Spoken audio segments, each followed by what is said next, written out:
with it, you can cook corn on the cob in a microwave. We're going to give that a shot and see if it works.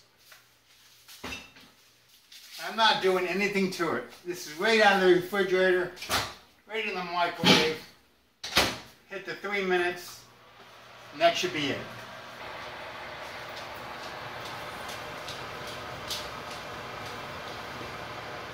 Waiting, still waiting, 38 more seconds. Anticipation. Warm, but not exceedingly hot.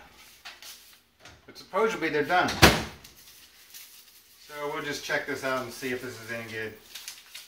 Ooh, hot on the inside. This corn I got really hot now. There you go. And it worked really good.